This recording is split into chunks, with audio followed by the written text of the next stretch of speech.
오늘 함께 묵상할 성경 말씀은 예레미야 14장 13절에서 22절 말씀입니다. 예레미야 14장 13절에서 22절 말씀입니다. 오늘은 20절, 21절 말씀을 읽겠습니다. 여호와여, 주의 악과 우리 조상의 죄악을 인정하나이다. 우리가 주께 범죄하였나이다. 주의 이름을 위하여 우리를 미워하지 마옵소서. 주의 영광의 보좌를 욕되게 마옵소서. 주께서 우리와 세우신 언약을 기억하시고 패하지 마소서. 아멘. 오늘 함께 생각할 주제는 이 메시지의 내용입니다.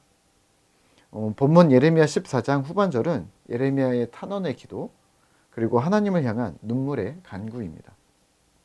예레미야는 거짓 선지자들을 하나님께 고발합니다. 14절, 13절, 14절입니다. 이에 내가 말하되 슬프도소이다. 주 여호와여, 보시옵소서. 선지자들이 그들에게 이르기를 너희가 칼을 보지 아니하겠고 기근은 너희에게 이르지 아니할 것이라. 내가 이곳에서 너희에게 확실한 평강을 주리라 하나이다. 여호와께서 내게 이르시되 선지자들이 내 이름으로 거짓 예언을 하도다.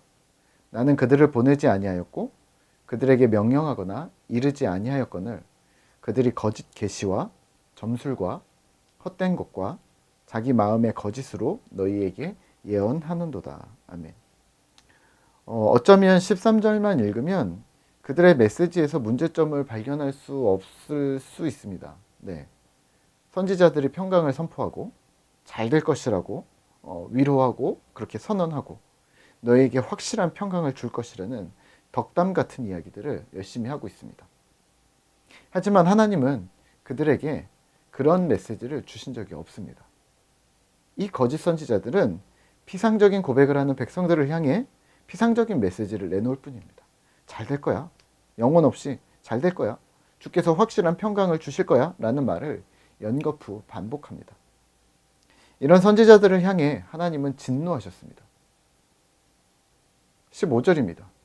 그러므로 내가 보내지 아니하였어도 내 이름으로 예언하여 이르기를 칼과 기근이 이 땅에 이르지 아니하리라 하는 선지자들에 대하여 여호와께서 이와 같이 말씀하셨노라.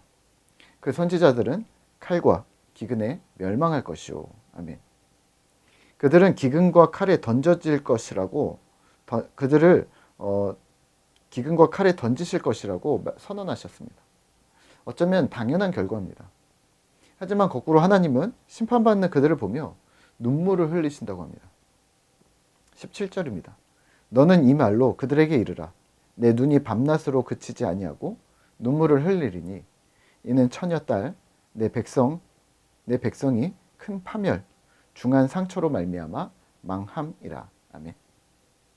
거짓 선지자들에게 속았고 백성들은 눈이 가려 귀가 막혀 하나님께로 나아오지 못했고 여전히 하나님께 대하여 무지한 백성들을 보며 하나님은 가슴이 아프셨던 거죠. 이어서 예레미야가 이렇게 고백합니다. 20절 21절입니다. 여호와여, 우리의 악과 우리 조상의 죄악을 인정하나이다. 우리가 주께 범죄하였나이다. 주의 이름을 위하여 우리를 미워하지 마옵소서. 주의 영광의 보좌를 욕되게 마옵소서. 주께서 우리와 세우신 언약을 기억하시고 패하지 마옵소서. 아멘. 하나님, 우리의 악과 죄악을 인정합니다. 우리가 범죄했습니다.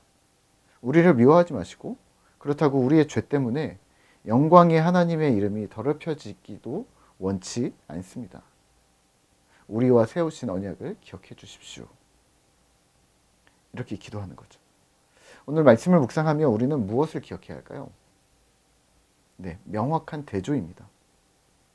예레미야서에서 계속 등장하는 거짓 선지자들과 참 선지자를 자의 대조를 이쯤이면 눈치채셨을 듯한데요.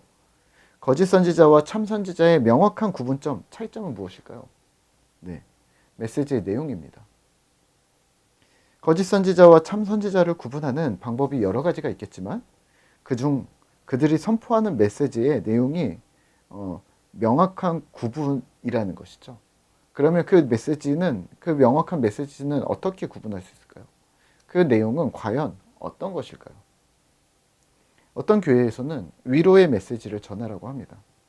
안 그래도 성도들이 힘들고 세상에서 어렵고 삶이 고달프고 평안과 쉼이 없는데 거기다가 무슨 죄를 말하고 잘못과 회개를 말하고 그래서 사람들이 어떻게 회복되겠느냐라는 그런 취지였습니다.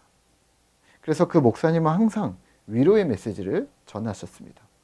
이런 내용이었습니다. 여러분들 얼마나 힘듭니까? 얼마나 한숨 짓고 눈물 납니까? 하나님이 도와주실 겁니다. 저도 그 마음 잘 압니다. 여기서 틀린 말은 없습니다. 어떤 교회에서는 개인의 메시지만을 전합니다.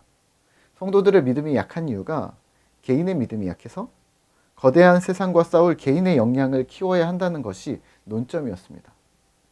그래서 이런 메시지가 주를 이룹니다.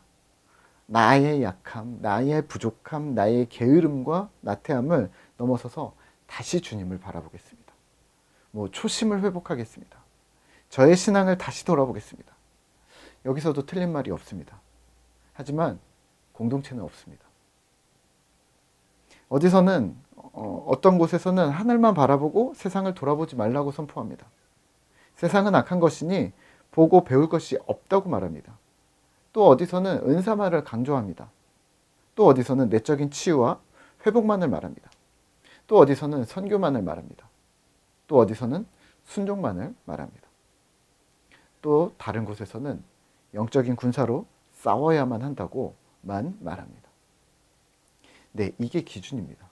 무엇일까요? 한 가지만 말하는 겁니다. 그 자체의 메시지를 놓고 볼 때는 문제가 없습니다. 성경이나 신학적으로도 틀린 부분이 없고 실제 그런 메시지들이 우리의 역사 속에서, 기독교 역사 속에서 큰 영향을 미쳤던 것은 사실입니다. 하지만 우리는 이제 경계하셔야 합니다. 성도들은 자신들이 잘하는 것, 궁금한 것에 치중할 수 있습니다. 성도들이시니까요. 하지만 지도자는요, 선지자는요, 또 교회의 리더가 된 자들은요, 균형, 전체를 바라보는 안목이 있으셔야 합니다. 예를 들어 이런 거죠. 아기를 키우는 엄마가 아이가 우유를 좋아한다는 것을 알게 되었습니다. 건강하죠. 네. 우유는 참 좋은 음식이 맞죠. 우유 자체만 본다면 말이죠. 자, 그러면 이 아이에게 우유만 주면 될까요? 아이의 엄마는 좋은 엄마가 맞을까요, 그러면?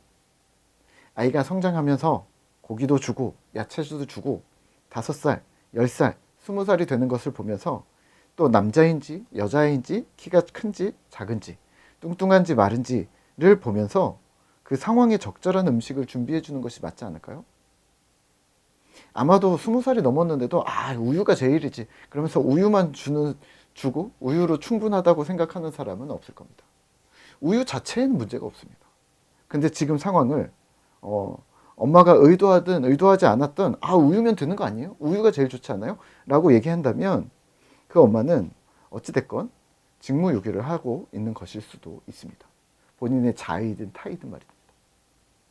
자신이 양육하는 대상자의 상태를 살피지 않은 양육 방식, 음식뿐만 아니라 사실은 그 외에도 수많은 것들을 함께 고려해야 하는 거죠. 뭐가 그렇게 바빠서 그걸 안 돌보는 걸까요?